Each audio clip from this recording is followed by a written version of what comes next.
আসসালামু আলাইকুম বন্ধুরা, আশা করি সবাই ভালো আছেন।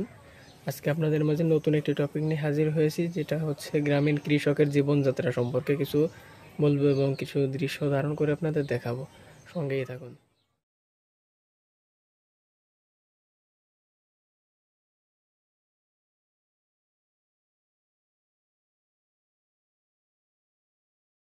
আমার পিছনে যে মেশিনটিকে দেখতেছেন, এটা ধান মাড়াই করা মেশিন।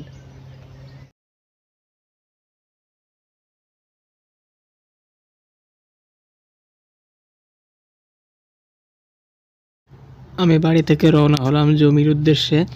বা যে সকল কৃষকরা 38 ডিগ্রি সেলসিয়াস তাপমাত্রার ভিতরে জমিতে কিভাবে কাজ করে এই বিষয়ে কিছু কথা বলবো, তাই দেখাবো। সকলে সঙ্গেই থাকুন।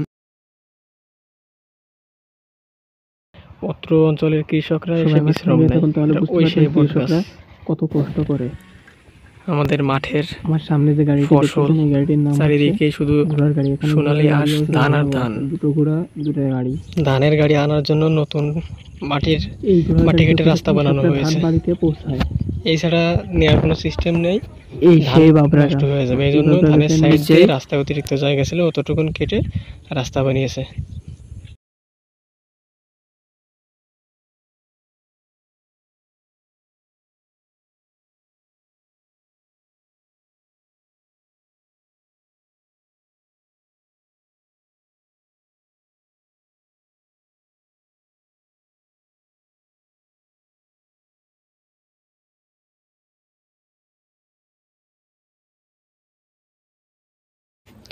এগুলোকে বলা হয় আইল। এই আইল হচ্ছে প্রতিটা জমির চারপাশের সীমানা। এই আইলগুলো দিয়েই কৃষকরা হেঁটে হেঁটে হেঁটে যার যার নিজের জমিতে পৌঁছায়। আর এটা হচ্ছে কৃষকদের ধান কাটা।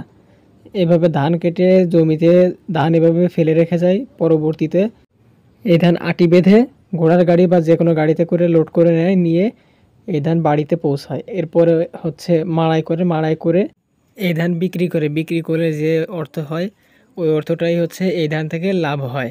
ওই অর্থটা থেকে কৃষকের সংসার চালায় এবং নিত্যদিনের সকল চাহিদা মিটায়।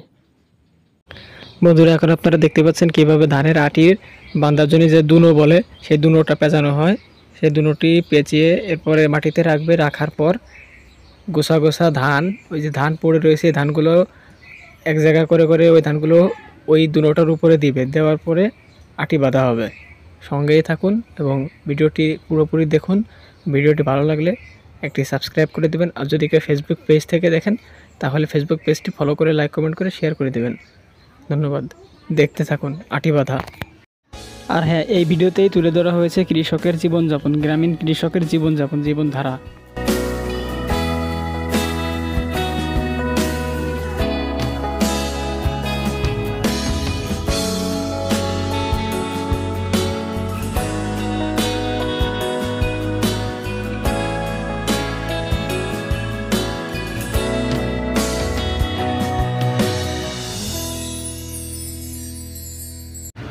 এখন আপনারা দেখতে পাচ্ছেন ঘোড়ার গাড়িতে ধানের আটি দিয়ে সাজিয়ে সাজিয়ে ঘোড়ার গাড়ি লোড করা হচ্ছে। ঘোড়ার গাড়িতে ধান সাজানোর পরে ঘোড়ার গাড়ি লোড করার পরে এখন ঘোড়াকে নিয়ে তারা রওনা দেওয়ার জন্য প্রস্তুতি নিচ্ছে। এবং এই যে অলরেডি একটা ঘোড়া যে ধান নিয়ে রওনা দিচ্ছে। দেখুন ঘোড়া গাড়িটিকে কিভাবে চমৎকারভাবে টেনে নিয়ে যাচ্ছে। এই যে এখন ঘোড়ার গাড়িগুলো রোডে উঠতেছে। ওই যে টেনে আসছে, রোডটা একটু উঁচু, তো এই জন্য অনেক দূর থেকে টেনে আসছে। টেনে এসে এখন রোডে উঠবে এবং যে মালিকের ধান, সেই মালিকের বাড়ির উদ্দেশ্যে রওনা হচ্ছে।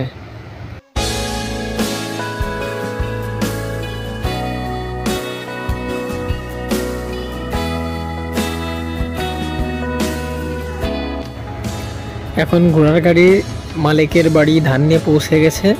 এখন ঘোড়ার গাড়িটিকে ঘোরানো হচ্ছে। ঘোরানোর পর ওই যে ধান, ওই ধানের যে দড়িতে বাঁধা ছিল, ওই বাঁধন খুলে দেবে এবং ঘোড়ার গাড়িটি উঁচা করবে সামনের দিকে।